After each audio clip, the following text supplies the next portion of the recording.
So the idea is to engage more constituents, Mm-hmm. get more eyeballs on our website, and that's what we've been doing, and have more creative ideas put out so that we become more productive as the PR committee.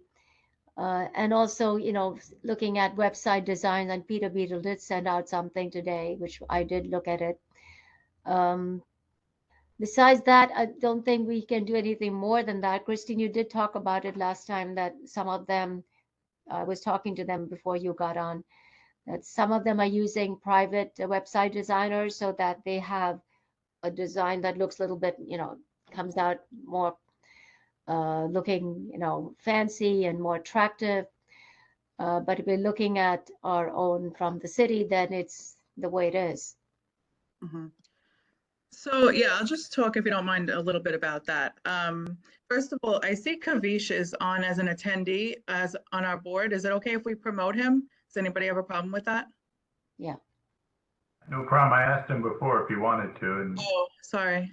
he waved off, but So I saw Peter's document quick because I just got home a little while ago. But when you're comparing our website to other community board websites, it's helpful if you stick to the websites that start with nyc.gov. well, Because so that's a decision we have to make yet. That's why I include them. I know all about the private stuff and that it costs money. no, I understand. I was explaining to Renee and Emily. But go ahead. So Peter, you go ahead. I'm sorry to interrupt you, Chris, and hi. Oh, that's okay. No, it might come to a point in time where we decide that once we figure out our budget, all decisions to be made long in the future, that we might actually have resources to spend on a private web page. Also, there's just features on these web pages that there might be a way to do or simulate using the nyc.gov templates that are available through us through the city thing. So that's why I included them all. It's mostly for just idea generation. It's like, oh, I like that. Can we do it still using the platform we can afford? No, we can't. Okay, we'll put that on the rainy day list. That was my thinking behind all that. No, I understand. I just wanted them to understand, because at the last meeting, I don't know if you watched the last meeting, but there was a lot of discussion about another community board's website that was very nice, and it had a lot of features, but a lot of those features would not work with our community board website. So that's why I just wanted to preface it with that. I'm open to hearing everybody's ideas, and if we can make them work. I thought that the changes that you were discussing were more immediate, not like wish list ideas. I think The so. rest of the document, yeah. So from what I remember from the first meeting I was in, I think a lot of the ideas was we were trying to think like how we could get a mailing list of the people within the board, Queens Board 6. And we were trying to pull like looking at other community boards and how they do things. So it was like pulling ideas. And I think I had mentioned like our particular website, what is the platform that's used, who actually manages it, who updates it. Cause I know that like, if it's like, I have some very basic knowledge in WordPress and stuff like that. So if it's a WordPress template that's used, and to your point, like if the modules are templated and you can just replicate it and use it from like another board's webpage, it's easier to do that way.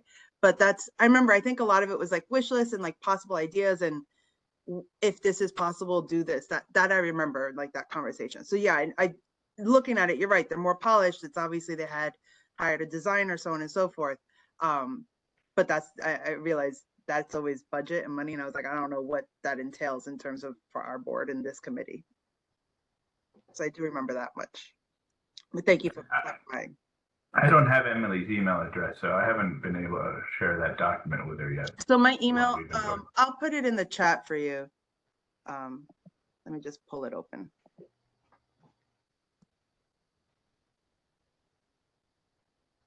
Hi, Salwa. Thanks, Emily. Hi, Salwa.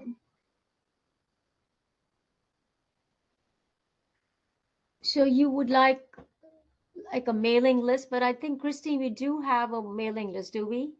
Correct. We have an email, a mailing list of about 350 people. We have an email list of about almost 700 people that we email the agenda to every month for our meeting. and anything else that we think the whole committee would like to know. We do have a contact us.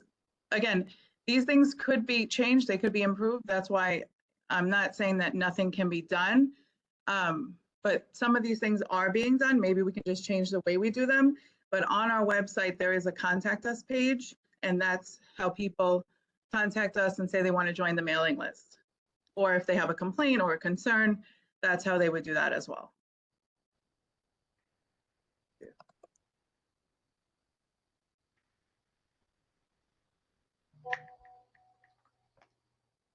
So anything else that we can do to attract more traffic?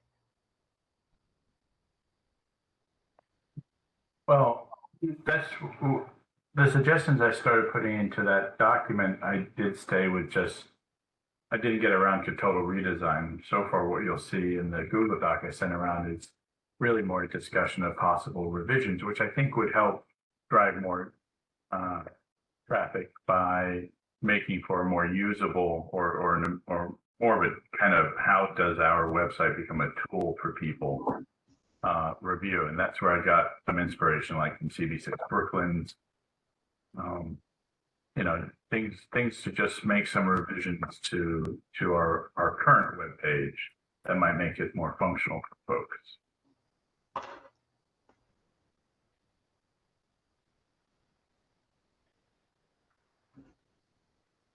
Whole packet that they have to follow, but when people are doing their research initially, they come to a web page, and I wasn't able to find applicant information for the different kind of permits and licenses that people come to us to discuss. It may be in there, but I just hadn't gotten around to finding it at which layer of our webpage it might be. And that's really something that I think would be more useful to people, for instance, if it was possible. Also a resources page. We have one, but you know, there's a lot of stuff that I think we could be including. There's a whole online tools page at CV6 Brooklyn's that has, you know, how to do a 311, the 311 complaint link, a map for closed streets, the building information service, so you can look up properties and permits and stuff. Things that are very specific to us would be things like the Queens Bus redesign and Queens Boulevard redesign pages that have, you know, the PowerPoints and the links to the interactive maps and things like that. I think that would be very helpful to people to have us as their one-stop resource for that kind of stuff. So those were some of the ideas I was putting on this sketch pad.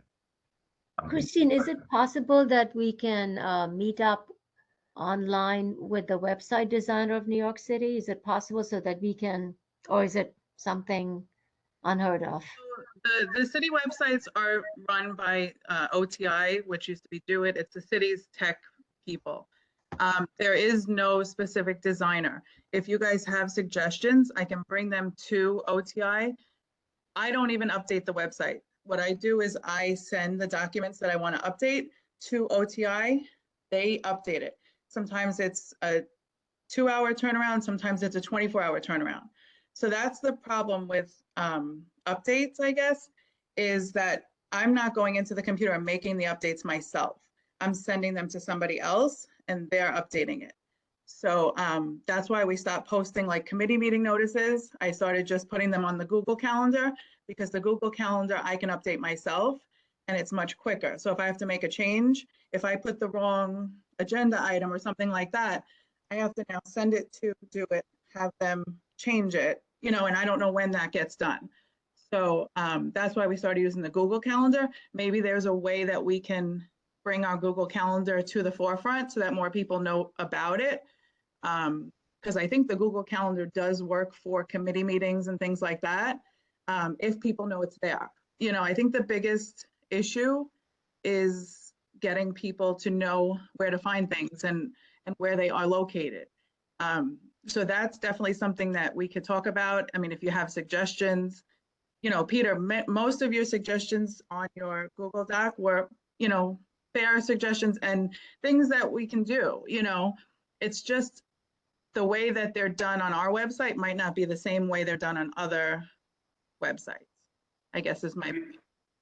Of course, and actually, your Google, what you did with the Google Calendar was brilliant. When I was looking around at the different web pages, that was kind of, if I'm thinking, what are the most usable features I'm seeing on these different websites, that makes my list. That really is great. So that might be something where we can also include it right on the homepage. Yeah. Underneath our main banners and stuff. Have it right after that so people see it right away.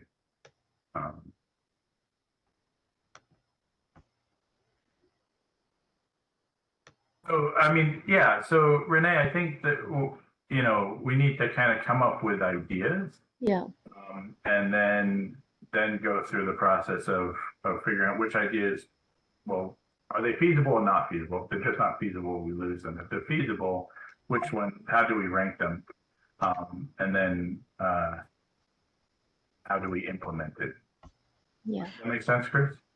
Yeah, would it be helpful if I shared my screen and shared our website? And maybe we could look at our website and see what people's suggestions are to our current website. Maybe if we're looking at it while we're talking about it, that might help. Yeah, that actually is super helpful because I'm actually trying to think, I'm looking at the notes that we have in the Google Doc and just in general, I know you say you send updates to like the city, Mhm. office that manages it, but if you can do a really simple wireframe layout, that's even Can better. everybody see Yeah. my screen? Okay, so this is basically the layout, like the outside. We can change all of these things. We can change any of the tabs. We can change anything that's listed on here. Obviously, we can Sorry change. to interrupt you, Chris. It is recording. Never mind. Oh, that's Sorry, okay. Chris. So we can change any of this. I hate this picture, but I had suggested for years. I think we should have a picture that represents Forest Hills and a picture that represents Rego Park, but I don't think that something that represents Forest Hills to me might not be something that represents Forest Hills to everybody. So like I had suggested years ago, we do like a contest where people submit photos that they think remind them of Forest Hills or Rego Park. And then maybe we could alternate them or something like that, just to get people a little bit engaged. So that was, this is just basically a photo that we put up just, because we didn't have anything else. If you want a simple That's a great idea. I had placeholder. the same thought. I did have a question. Oh, sorry. No, it's okay. I was just gonna say quick placeholder photo if you really don't like this. Until we launch like a competition or whatever, just get, I think, really easy, the subway entrance panels, Rego, 63rd Street, Rego Park, Forest Hill, 71st Avenue, splice them together and then just use that as a placeholder folder and photo until we get like a winning competition one. Mhm. Just really. Anyways, but go ahead. Sorry. Yeah, Peter, you mentioned Get It Resolved. I think it's already in existence. When we have an issue like Get It Resolved, am I right, Christine? I did see it on the website. Yeah, so on this, if you click the More tab, it brings you to 311. So that would bring you to your 311 complaint. Yeah, see, that's something that should be in resources. Accessible. Yeah. So my thought too, can you guys hear me? I'm working on like 4 devices at the moment. Awesome. So when I had seen I think it was Community Board 8's Get It Resolved section, I really liked it. And I know that, we had talked about different ways that it already sort of exists and how to make it even, pop a little more. I was wondering if that could be its own tab. So next to contact, it could be within contact, but I didn't want that to get lost again, because that way we can sort of say, if you pull up the community board site, you're going to see at the top, there's the last tab on the right will say Get It Resolved. Mm-hmm. And then folks can see that. And then I really liked their language too. But I thought that what might be useful for us was one of two things. Either, what I was curious is if OIT has the ability to both submit directly, like the 311 link directly. In other words, if I submit, kind of fill it out, can it be simultaneously submitting that information to the 311 site and also copying us in some way. And if not, which is sort of my inkling, if it were possible that we set out the, I created some sample language last time, but I didn't know if you guys had liked it or not or what you thought. But basically saying, follow this simple two-step process where you click this link to get to 311, file your information, and then step 2, come back here and plug in the report number that you just filed at 311, and we will help you follow up in order to get it resolved. Because I remember that Heather and Frank and Christine as well, you guys had mentioned a bunch, like, it's great to file with 311, but if you want our help, we need to know what you filed and kind of stay on top of it. Yeah, so those were the two thoughts of ways to do it. Yeah, so 311 is not going to CC us on their complaints, unfortunately. No, I mean, No, she's talking about the people themselves that are making the complaint. No, I get that, but your first question was, can they submit a complaint to 311 and it come to us directly? That's, as you said, that's not going to happen. Unfortunately, years ago, we were able to access like all the city agencies directly before 311, but that, when 311 came out, we lost a lot of that access. So yes, we can do something like what you said. Basically, it would be the contact us page. I don't know if we can put, like, it would be a link to 311, but as you can see, like in the tabs, they're not very animated. So like, it probably wouldn't be like a 311 logo or anything like that. It would probably just say, follow this link to report your complaint to 311. And then under it, we can put, contact CB6 with your service request number so we can follow up, something like that. Do you think that would help? But I do, but I guess I was sort of hoping that it could be like a thing that you sort of, when you do like a subscribe and they're like, to subscribe to this newsletter, type in your email address and then click enter. So I was sort of hoping that it would say the instructions about like go to 311 and then at the bottom, and come back and plug in your report number here. And it wouldn't, I guess there's two ways to do it. One is just, and then email us and here's our email address, which we can still do. But I think the ideal would be, and plug in your report number here, which will send it to CB6. So almost like if we have you on the page, I don't want to lose you because you're going to go to your email and did you type it right? Did you copy it? It just would be like a rectangle that you can copy and paste your report number into, submit it to us, and it gets to our CB6 email address, and then we can follow. Assuming that that's helpful for you, you know what I mean? Like that it all would get processed a little more seamlessly. Actually, we could do something like this. I mean, this is what we have for our email list here. Exactly. So basically, this is how people join our email list. They put in their name and their email and hit submit, and it comes to our email box directly. Can I ask you a question? What tab is this under? This is the home page. That's right on the homepage.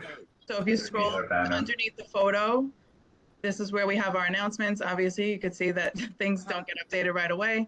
But right underneath that, it says sign up for our email list, and you can put your name, your email, and hit submit. That quite honestly, that field should also be on the contact us page. Like in addition to here's our information to contact us, it should also be like sign up so we can reach you.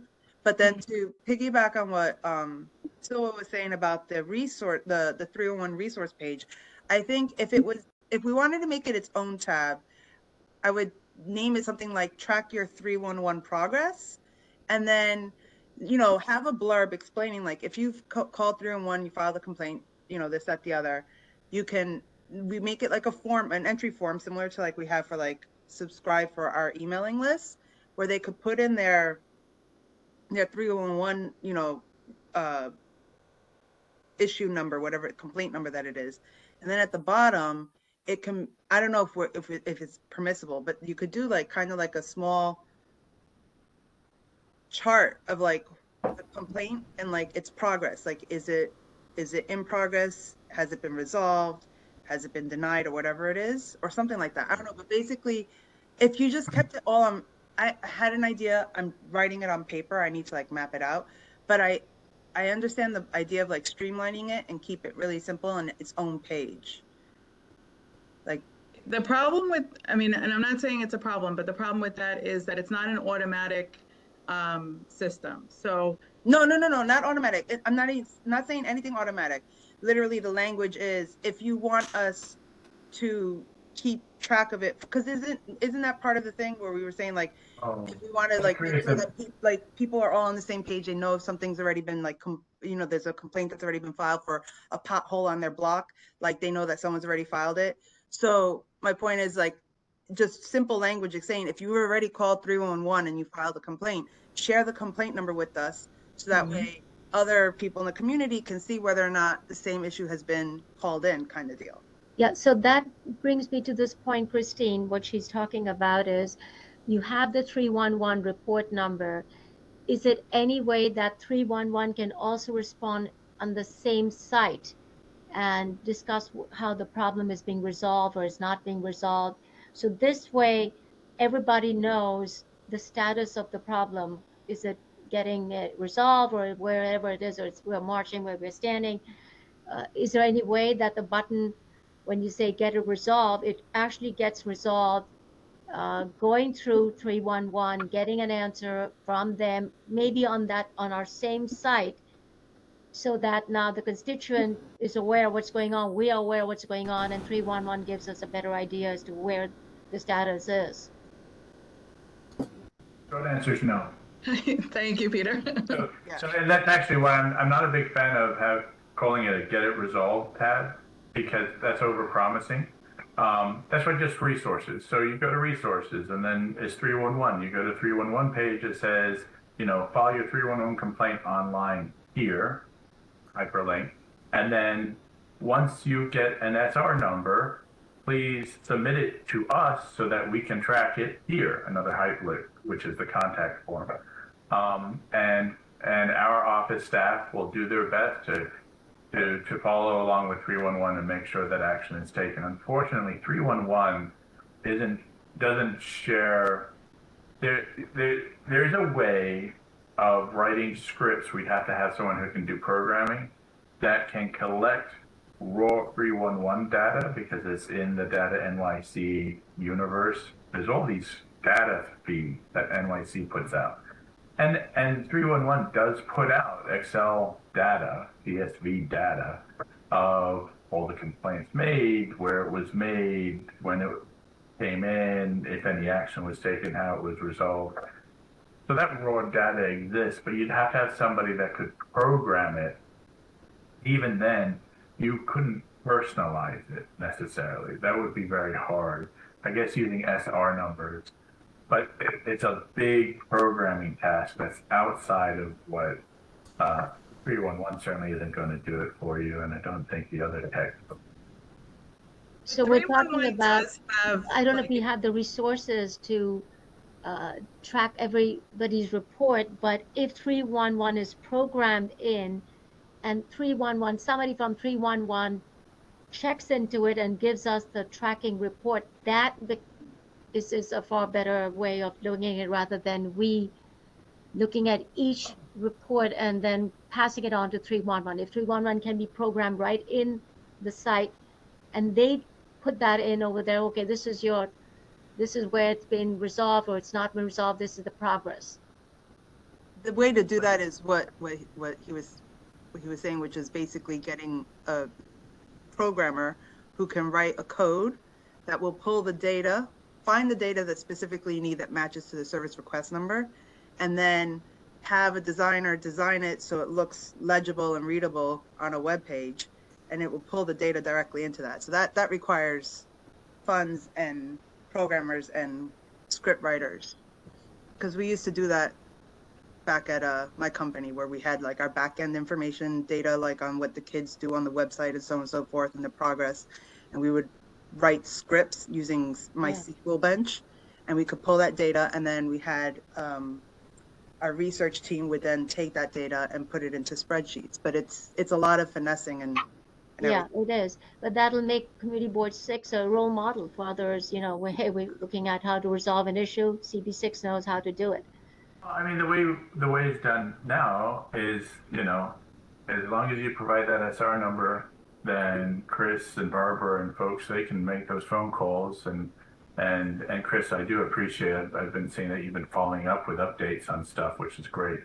And yeah, I mean, without the funds to hire a programmer who can write SQL scripts to grab that comma separated value CSV data, and it's a one-way thing.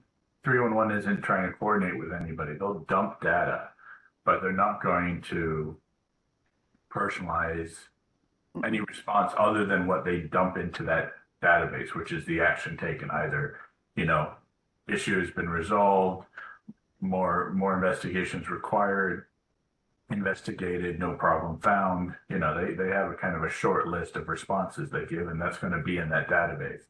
True. But then the other thing with that data, with the script that you write for that database, depending on how the script is written, whether it's like a blanket script, anyone who files a service request that falls within the zip code, and then that way it'll pull it in. Otherwise, if it's based on the specific service request number, then you would constantly have to update the script so it's pulling the information for that service request number. So you would need someone in-house to do that.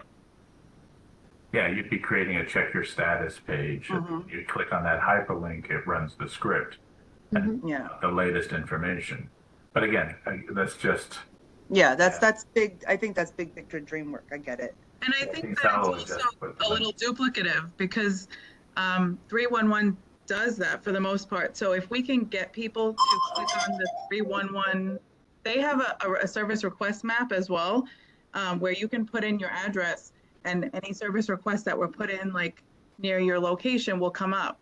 So I think that if we can get people maybe link that, I think we can definitely, like, if we can get people to then maybe find the city resources, then we don't need to. I mean, the city, other agencies have more money than we do.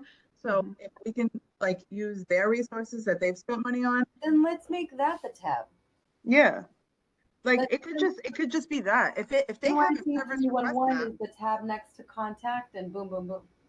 Yeah, that's so basically what we can try. I mean, again, everything that I'm promising. What more there is, like it can just be its own tab next to contact that says NYC 311, and it literally leads you to the thing I just linked in, which is the thing that is, and it actually can be both places. It can be under more, and it can also be top right up next to contact, and just make it so hard to miss.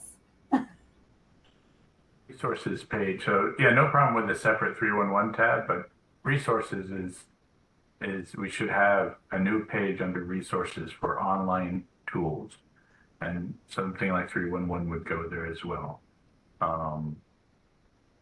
In other words, when you like resources would open up like another drop down menu of like sub. You go to our webpage now, you go to resources, it leads off with elected officials, and this is good information. So that's the sub menu, yeah. So then add another sub menu there. I would add another sub menu near the top for online tools. Having a separate 311, ideally with the 311 logo button at the very top, that's seen on all pages, that's a good idea too. I would suggest that all of us send to me all your ideas so I can put them all together, consolidate them, and send it back to Christine so she can then communicate with the powers that be, with nyc.gov and with the designer, and see if it's possible with our suggestions and how we can move them forward. Renee, can I suggest we use this Google Doc that I started? I shared it, I think, with everyone so far. Everyone has editor privileges, so this already has. I got it started, but you all can populate this with your ideas as well, and you can also make comments. Like if you see something you think is a great idea or not a great idea, you can like highlight it and add a comment saying, yay, nay, whatever. So we can actually have a link over here for ideas and then pass it on. Is that what you're saying, Peter? Yeah, so the Google Doc that I shared. Yeah. So if everyone at least on this WebEx, including Kavish, has access as an editor to that Google Doc, and there's already now some ideas. The ones I put there are there, but everyone can take ownership of this document and use it as a place to put ideas. Try and, as I've done, Yeah. be specific about, are you talking about the home page or the resources or a brand new page? And just add ideas there. Also, in addition, yeah, so Emily's getting into it. That's great. In addition, you can also, highlight an idea that's already there, Mhm. and you can add, when you highlight something, you get some buttons. You can add an emoji reaction, you can add a comment, you can suggest an edit. So this way you can actually interact with the ideas you already see in this document and kind of gives you a thumbs up, your thumb downs, or your alternatives that way. Yeah. Does So that we make can sense? actually work on the Google Doc and then, I think Christine is also part of it. So this way she knows what we're doing. Is there anyone else? I've now sent the link to everyone that's in this meeting, but is there anyone else on the committee now that should also be receiving it, or is this everyone? This is the committee. This is our committee. That's a Lost a very few small. members this year. Okay. Yeah, well, that's why I'm here. I'm filling in a bit. Okay, great. So then everyone who needs it has access to this document. So we can, if that's okay with you, Renee, we can kind of make that our place for these ideas and interact. Does Okay. that work as well, Chris, for kind of what you need Yeah, that's from fine. your perspective? I mean, I don't want to sound like I'm putting down anybody's ideas. It's just we're very limited staff and we're trying to do the best we can. And I'm basically the only one that handles this. And Barbara works part-time and I've already put more on her plate, so I can't give her more stuff to do without increasing her hours. So just be patient is what I'm going to say. Give me your ideas, I'll send them in, and I don't ask, I just, I'd rather ask for forgiveness than ask for permission. So I'll ask them to make a change to the website. The worst they could say is no, or that they can't do it. So, that works fine for me. I only had one other thought, if you have a moment, which was on the front page, on the home page at the bottom right. There's a section that says tweets from @QueenCB6. You go a little bit farther up, a little up, a little up, a little up. There you go. On the right. So if that's not going to be linked and synced, then we might as well just delete it and then move the sign up from the center bottom, sign up for our email list. I think it is normally. Are you on the website? Because it should be active. It hasn't been for a long time. And I always sort of figured that, and I know that actually Heather's posting there. So I'm not sure why that's happening. I'll find out, but it always was. Looks kind of current to me. Excuse me, Peter? I'm double checking, but it looked kind of current to me. Yeah, I thought it was just because I was sharing my screen that it wasn't coming up. No, it does that for me too. But it had been. Yeah. I just figured it was either like we hadn't updated in a while, or maybe it just wasn't synced. We may need to maybe log back in, but if not, we can just move up the sign up our email list to that spot and be done with it. So it's showing the most recent tweet, which was 10 hours ago from the New York City Transit subway account regarding F train. Oh, that's wild. Do you have to click the it, or is reason that why visible for you?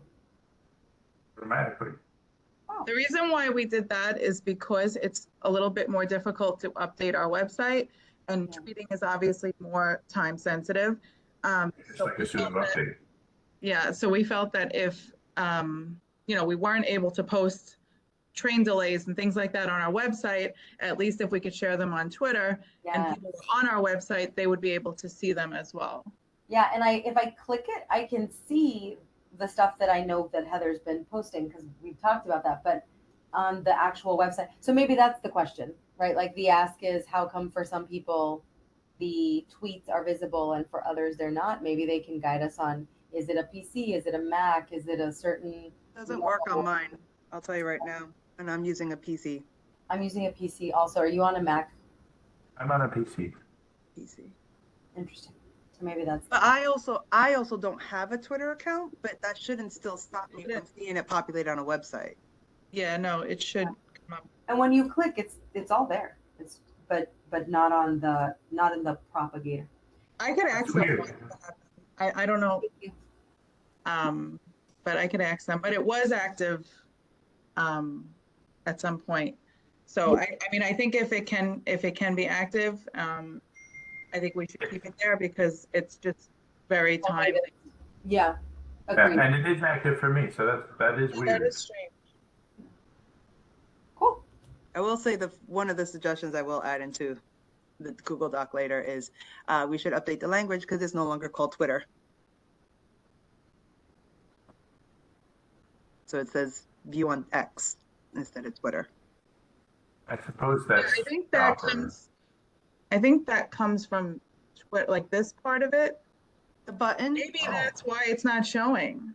Yeah. No, it just says tweets from CB6, and they're still called tweets. No, tweets, but the button, view on Twitter. It's not Twitter. It's X. Oh, what button? So funny. on the view that you see there, that Yeah. blue button, You don't see it because you can actually see the feed. Right, I have a feed. Nothing Yeah. to see here yet. When they tweet, their tweets will show up here, and there's a big blue button that says view on Twitter. yeah. But that may be Interesting. who knows where that's coming from. Really odd. All right.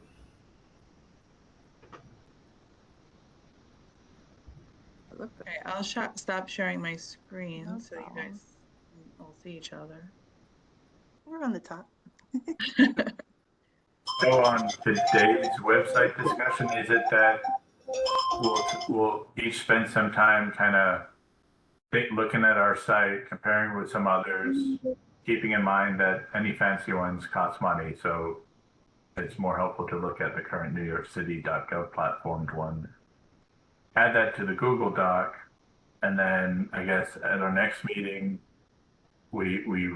that's when we actively refine that into a list of, let's try and get this done. Does that make sense? Yeah. Okay. Okay, so then that's as far as we can go with respect to website design tonight. Does that make sense? This is what it boils down to. Yeah. Okay. Okay.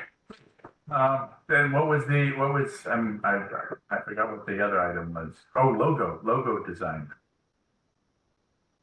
That was the other thing we need to start figuring out as well, right? The logo for the board, for the Queens Community Board? Yeah. Yeah, so our current logo is it's a kind of a seal that harks back to the olden days, the White Park Junction and that kind of stuff. And so the thought was, do we kind of develop a new logo that maybe speaks to our communities, or at least is kind of a more catchy modern one?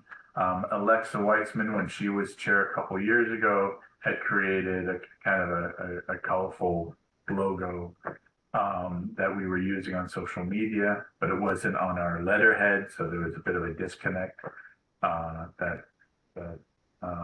So we went back to just making it more consistent, and so we're just using it officially on our letterhead.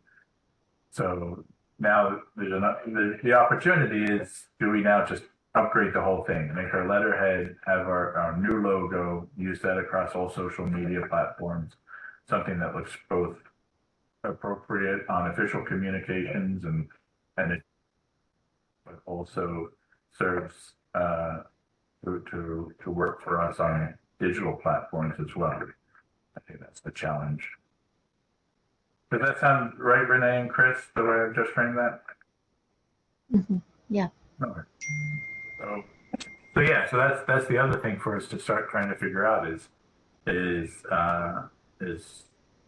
somebody suggested, I think, do we make it a competition, like put it out to the community, submit your logo ideas. Of course, that creates, work for the committee sorting through what might be 5 or might be 500 submissions. You don't know until it happens. But it also kind of activates the community, brings them in as participants in the community board, and that has positive effects, I think. For them, and it's an activity like that. This committee can kind of have its own activity that it puts out there to engage the community with. So that's something to think about, maybe. Or do we just? Is there anyone artistic amongst us, or at least good at looking up other logo ideas for inspiration, and we develop it in-house? I'm just spitballing here.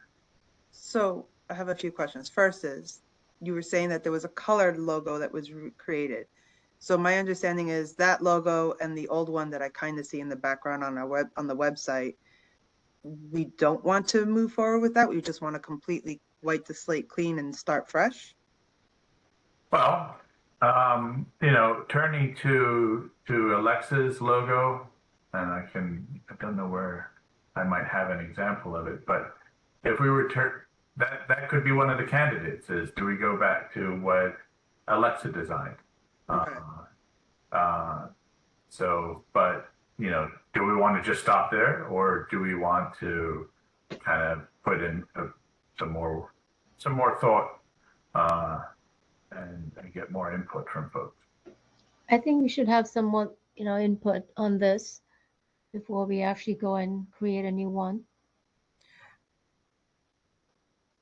In other words, like have the whole have the whole board weigh in on whether or not they want to just use that one and see how we can make it work for all media forms and uses with letterhead, digital stamps, or whatever on the website, so on and so forth. Yeah, actually, So I shared my screen. So this. Thank you. You got to it. This is the colored logo that Peter was talking about. Okay. It's very small, but if you could see it, it's up here in the background. Yeah. And then I'll just show you, for those of you that may not be aware, this is our current logo, I guess. The seal one, right? The borough. Yeah, so this is the Queensboro, and then this is like, I guess, the White Pot logo that was being used. I see. So this is kind of what we've been using. And now we kind of just use the Queen seal. So just so everybody knows what we're working with. Thanks, Chris. Yep. No Yeah, problem. thank you.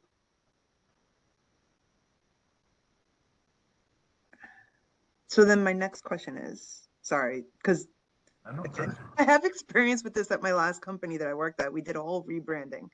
So with the assets that you currently have, do you just have it as a JPEG, or do you actually have what we call the native files that can be manipulated so that you can reformat it for any use that you want it, like a profile pic or a banner for the Facebook page, or like, for letterhead and so on and so forth? Is it just like a JPEG and a file that we have, or is it like, do you actually have like whatever program they use to build it?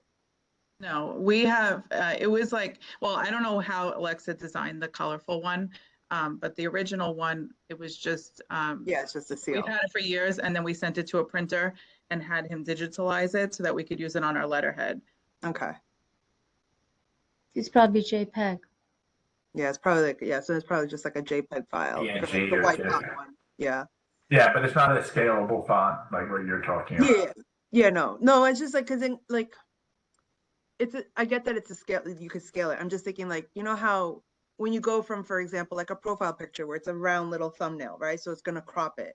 So it's a matter of like, do you want to reformat the image so it'll fit around, a round frame versus a rectangular frame? And then when you want to superimpose it to like create a banner for like your Facebook page, it could just be the logo with whatever language you want next to it. So on and so forth. And same thing with the letterhead. If you wanted to give people business cards and use the logo on the business cards, trying to think of the web page, right? Obviously resizing wherever you put it on websites and stuff like that. So what format is that? So usually what happens is a designer, right, will work on it, and they will give they'll probably work in Illustrator or using Photoshop, mostly Illustrator. And that would be AI files. And then they would actually ask you like, what formats do you need it? Like what sizes do you need it in? and they'll give you like the actual finished, you know, whatever you wanted, whether it was JPEGs, if you wanted TIFFs, if you wanted, you know, any format photo you wanted, but then you would also ask for what we call the native files, which is the actual like Illustrator file with all the layers and whatever they use, so that if you wanted to manipulate it or have someone in-house use it in another format, you could. That's what I was just asking, because if you only have JPEGs, it might be easier to start from scratch if that's what we wanted to do. Just putting We it can out. always reach out to Alexa and see Yeah. what she's got. And But that's also I if mean, everyone's in agreement to continue with that image too, because it's just, you know. yeah, right. So I think we have to kind of resolve what kind of a process do we want to get into. Mhm. You know, I like the logo that Alexa created, but I'm not sure that logo, which is very useful on social media, works as well for a letterhead. Yeah. You know, so, you know, they don't have to be identical, but I think they need to be of the same family. You know what I mean, right? So, because right now they're very different. Our letterhead is kind of an older style formal thing. Also, and that's another consideration. I mean, how it is formal. We are an agency. There are certain expectations. So we don't want to turn this into, you know, a college newsletter looking type banner. So those are considerations as well. But yeah, so we need a process. Like, are we going to try and just do this in-house, which I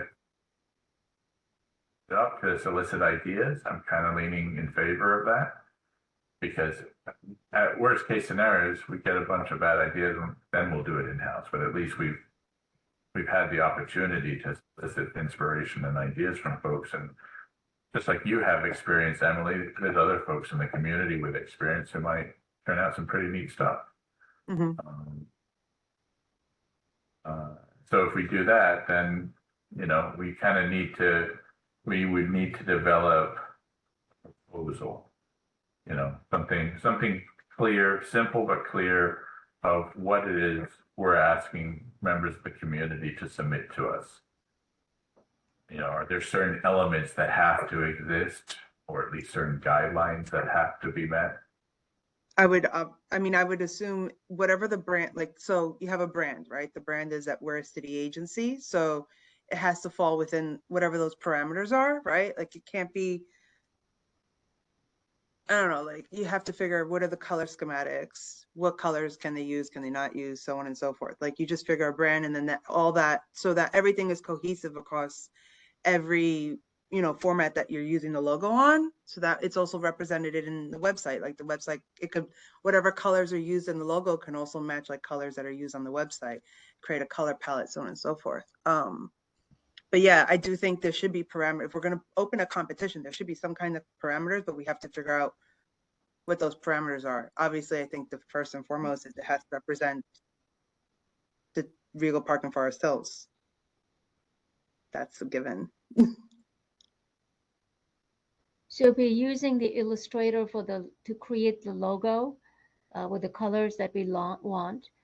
I just wonder if the website designer is familiar with Illustrator and that format, because sometimes they don't know the format, so they want it in the format that they are used to. So then you'll have to transfer it again to the format that they are working on. Well, a program like Illustrator can convert whatever you create into a dozen different formats. But yeah, basically, if we went with, like, let's say we had a graphic designer creating the logo, they can export it in whatever file format we would need for the website, for Instagram, so on and so forth. So we would ask for like all those formats. Okay. And then if not, and of course you would ask them for what we call like the native files, like the original Illustrator Yeah. files. Yeah. And then we would have that. And if, let's say there's one format we're missing, you just go into the program and you just go ahead and export it in whatever format you need it. So then that way, if you have the web page designer, you would just give them they would tell you, I need these assets in these formats and these sizes, and you would deliver it to him in that sense. Yeah. As long as we keep the native file. Oh, always. It's like my number one rule, keep the native files. Yeah, it's important. Okay, so I think we're pretty much all set. Like, you put our ideas in the Google Doc, and then we share it with Christine, and then she takes it back to the designer, and then from there we wait for the person to tell us how much they can do for us in terms of whatever ideas that we want to generate from there and translate into the website. Yeah, for the website. But then for the logo, is that we're gonna try and hash out like a competition idea and open it up to the community for people to submit ideas, or is that what everyone's leaning toward in favor I of? think competition would be a good idea. I think so. What do all of you think? It could be a good starting point. We might not like anything, but then you can what we call borrow ideas from, or elements from different designs and then create something else. Yeah. If that's how it works out. Maybe there's one that that ends up really winning everyone over. I think. Yeah. Otherwise we have to do it ourselves. Yeah.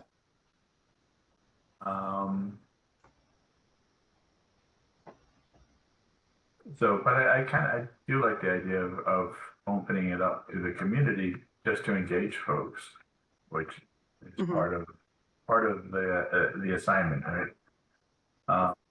But if we're doing that, then we do need to develop guidelines. We need to develop a proposal that sets the parameters.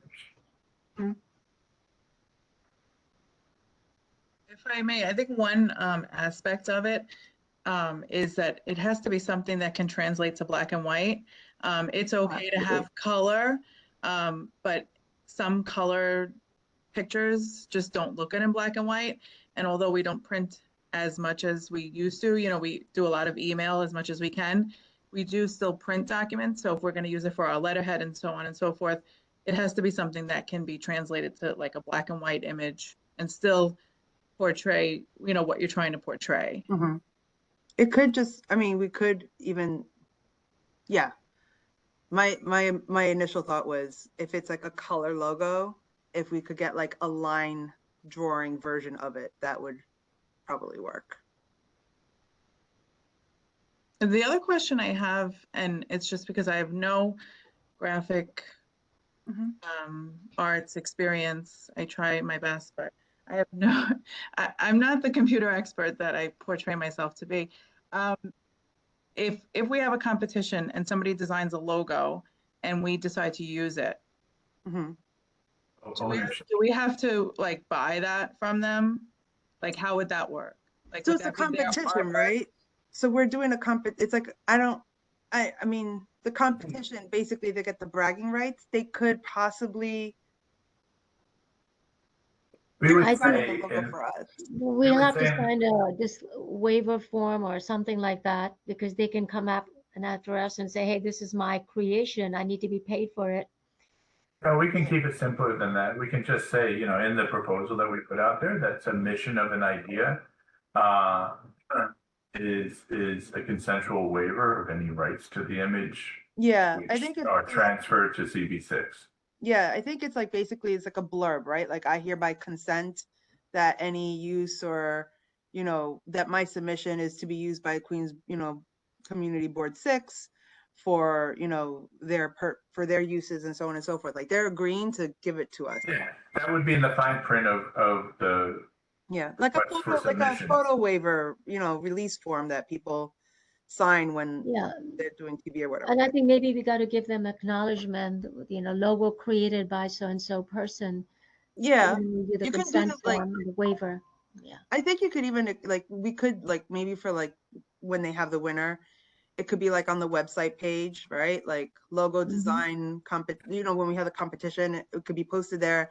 We could say who the winner is, maybe do like a little small profile on the winner, and then moving like somewhere in small print, like under the logo, we could say like logo created by, and then put their name there if they wanted. We could do that like for a short period of time and then just take it away or whatever. This way we're safe. There's a couple of different ways, yeah, to approach that. I think that that won't be a big hurdle for us. No. Just I'm gonna probably do like a rough outline for like guidelines and submissions, but I'm just want to be clear, like, so that way I could come up with more clear, concise parameters for what you would want in the guidelines for the logo. It's going to be used on, like you said, like paper printouts, like brochures, stuff like that, the website. It would be also used like on the social media platforms, so on and so forth. Is there any other purpose, like any other uses that the logo is used on, like in terms of, I'm thinking more specifically print materials, like is there any other formats other than print and like digital? Like would it be used at like events, like for like tablecloths or like that kind of stuff, or even like freebie giveaways if you're giving out like t-shirts and so on and so forth? Oh, yeah, there is a branding aspect, right, Chris? We've done that. Yes. Yeah, so I mean, I think once we come up with a logo, I think we should use it for everything because we have a lot of things that say all sorts of different, I mean, like we have like a tablecloth that was printed and it just has like the city seal and then it says like, I could send it to you guys. I mean, it looks nice, but it says like New York City Community Board 6, like around the logo. So I mean, something like if we printed something, I think it should have the new logo. Sometimes, you know, we do print pens or pencils or tablecloths or things like that. Things to give away at community events, stuff like that. Yeah. So like swag and so on and so forth. Okay. Yep. All too familiar with all that. So that's where my mind is right now. I feel like I'm rebranding all over again. You'll see in the Google Doc, I've now added the idea of logo as well. And at the bottom, there's a section now just for logo, and I started typing some old. Okay.